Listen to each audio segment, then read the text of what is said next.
Welcome to Derp Shield's Journey into the Unknown. This is Part 5, the Self-Sustaining Mun mission. What looks to be a normal launch quickly turns out to be a retrograde orbit because I didn't have the staging correct. The rocket actually falls down and hits the launch clamps and tilts to the retrograde side, so I just went with it and had a retrograde orbit. I'm honestly surprised nothing broke when this happened. Did you see the wobble that the top half of the craft had when it hit the launch clamps? I know Kerbal joint reinforcement's good, but geez, I didn't realize it was that good. With such an eventful beginning to this launch, I'm glad the rest of it went pretty well. That being said, this is a retrograde orbit, and it does take quite a bit more fuel to get a retrograde orbit as opposed to a prograde orbit, because not only do you have to get into orbit, but you also have to counteract the eastward motion that you were having due to the rotation of the planet to begin with.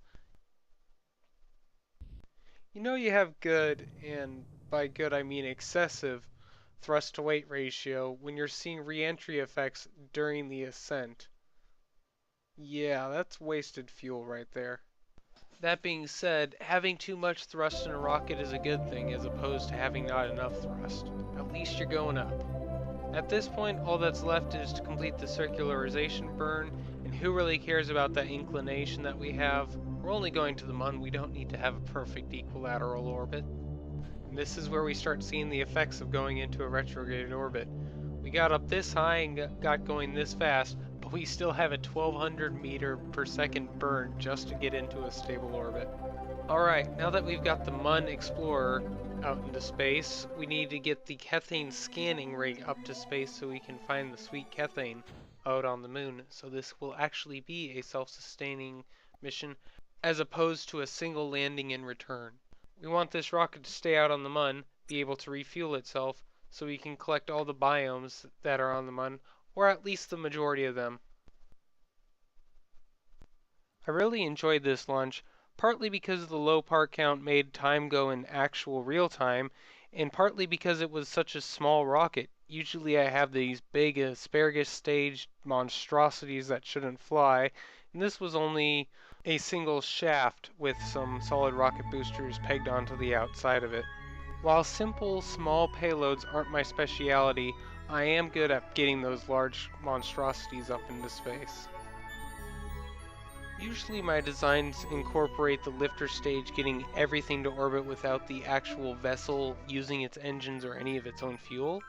But this design I decided it wasn't worth the effort because the nuclear engines are so efficient in that one tank that it has probably can supply 5,000 Delta V.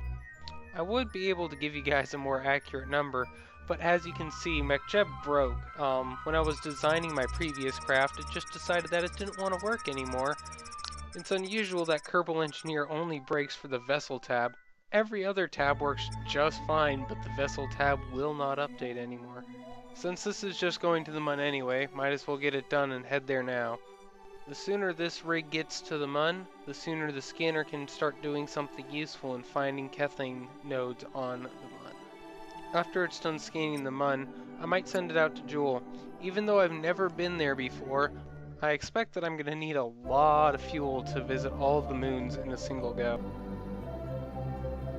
As useful as the Kethane scanner is, it's not exactly a fast ship, nor is it very amusing to watch, just watching it orbit around and around and around and around and around and around.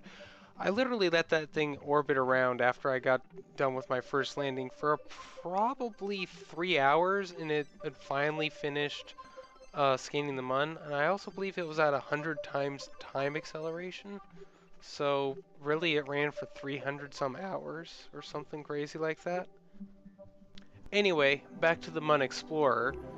I find it funny how, even though I went into a retrograde orbit for Kerbin, I ended up in a prograde orbit for the Mun. But I guess it doesn't really matter which way we're orbiting, just as long as we get down to the surface of the Mun. Now that we're in orbit around the Mun, I figure I might as well do the high above space stuff that I've missed in previous missions. It's not like this craft is going to be leaving the Mun anytime soon. And its goal is to collect all the science it can, so why not get some of the biome that I've done before, but missed bits of. You've seen all this before, me floating around collecting science, doing science, all that, but you want to see me landing on the Mun with this contraption. And I will say without hesitation that I am not a good person at landing crafts unless there's a parachute involved. Alright, so in preparation for me finding a good spot to land on the Mun, I decided to lower my orbit a bit. And then I'm looking for a biome that I haven't been to that also has a spot of Kethane revealed. And I don't really have that many options considering that there's 3 or 4 goes around the planet that the Kethane scanner has given me at this point. But there is one that you'll see when the lights for my craft light up the backside of the Mun. Yeah, that's how floodlights work on a spacecraft. Yeah. Gotta love those harmless little bugs that are still in KSP. As it turns out, I'm not really good at picking my landing spot either. I wanted to land right on that green node, so I aimed directly for it. I just forgot that with velocity changes, you will land in different spots, so I should have planned to land slightly, well, not slightly, probably pretty far past it.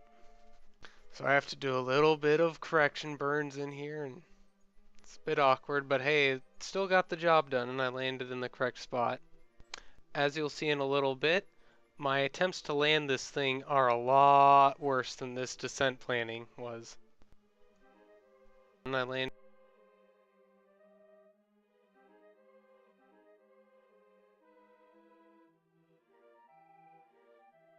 Now we're on the correct path to land in the right spot. We're still quite a ways from the surface yet, so there's plenty of room for me to muck it up some more.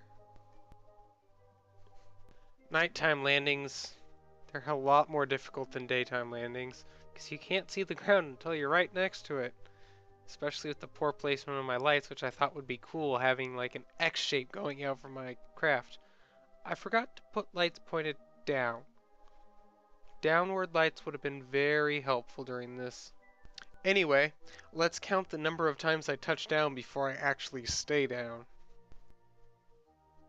Well, that's no good. Maybe if I hit it with a little bit more speed. Speed's always your friend during landings, right?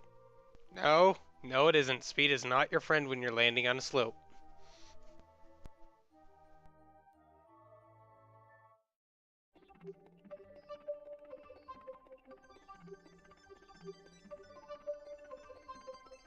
While I didn't touch down there, that was a landing attempt, so I'm counting it.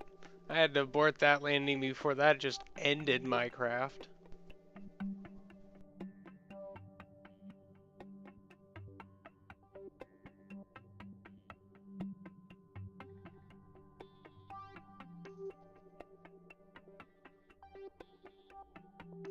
Alright, 5th time has to be the charm. The other 4 didn't count. They were just warm-up in preparation for when I find a flat spot. Like now. Yay! A flat spot.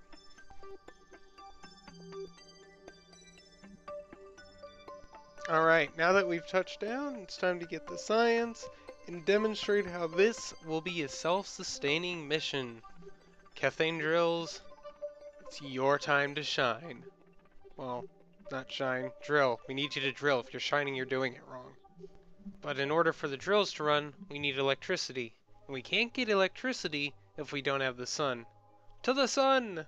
Well, sit around until the sun shows up at least.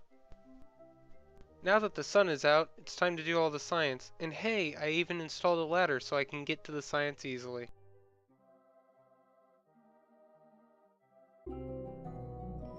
In skipping ahead, you'll see that the ship is fully refueled and ready to go.